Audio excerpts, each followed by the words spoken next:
In the car going home, Abby said, "Will Scooter be better by February 1st?" "That's your birthday," said my mother. "I know. Will he?" "Not all better. It takes a long time to recover from a stroke." "How about baking? Will he at least be able to do that?" "I don't think so. I don't think he's going to be working in the kitchen for quite a while." "Why? Are you afraid I'll fire Mrs. Linfont and start cooking myself?" Mom hired Mrs. Linfont a couple days ago. She's supposed to come 1 day a week to clean the house and do the wash, and 3 days to cook dinner for Abby and me. So far, she made 1 dinner for us. It stunk. Abby groaned. "I wanted him to make catfish cakes for me to take to school for my birthday." My mother told her, "We'll get you something nice from the bakery to take in." Abby whined, "I don't want that. It won't be the same. I want catfish cakes." She kicked the back of my seat. "I won't have a party." She was crying. "He's never going to call me Swabby again." Later, I felt clammy in the house, so I took myself for a walk. It was almost dark when I got back. I still didn't feel like going in. I wandered into the backyard. As backyards go, ours is pretty big. Bigger than Uncle Herm's or Mike's, anyway. Bigger than Webb's whole property. There's 10 or 15 trees and lots of bushes and stuff along the edges. And the dollhouse.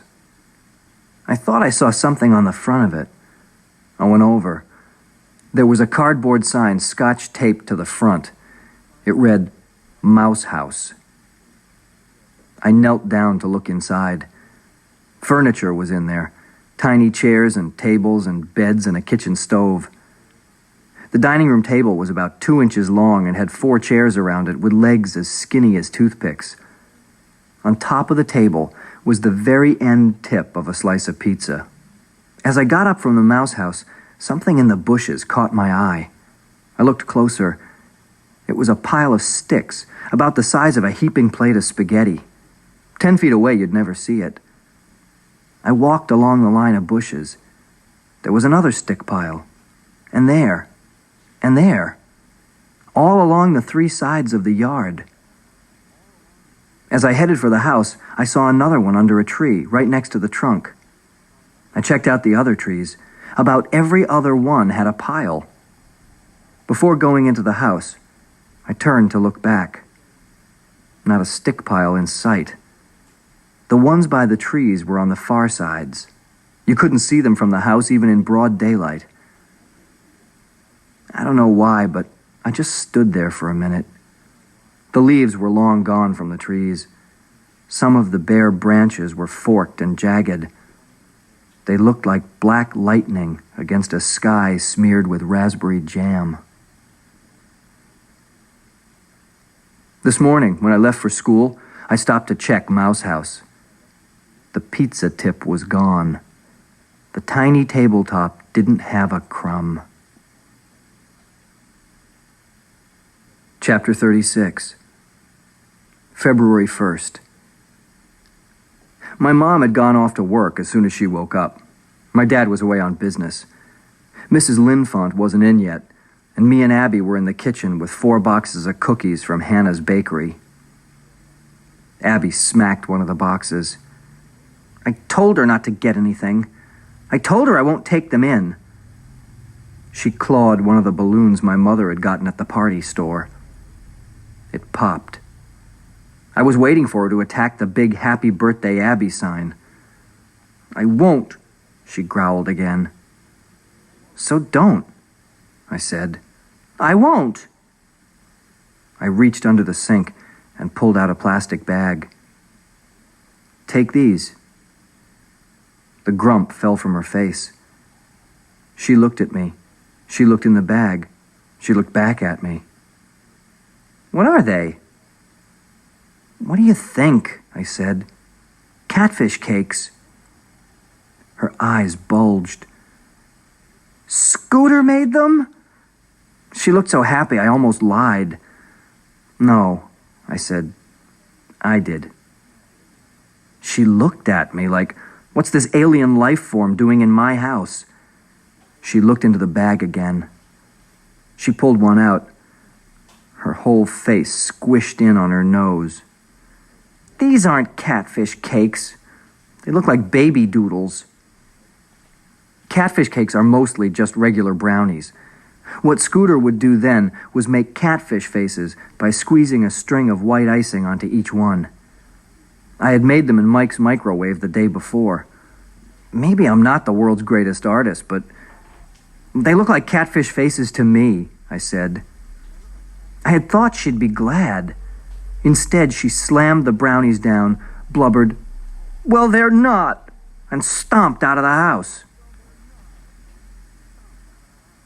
Mike took his football laundry bag to school today. "I got news for you," I told him. "The season ended 3 months ago." He grinned. "I got news for you." He pulled me over to the lockers. He opened the bag a little. I looked in. It was the Jetwater Uzi. "You're going to get suspended," I said. He closed the bag. He stared at me. "You're really acting weird." I felt my neck getting warm. "What do you mean by that?" "I don't know. You're just acting different. Like when I said, 'Let's trick Webb,' and you told me you weren't interested. And like this." He swung the bag in my face. "You never would have said," he made his voice prissy, "You're gonna get suspended."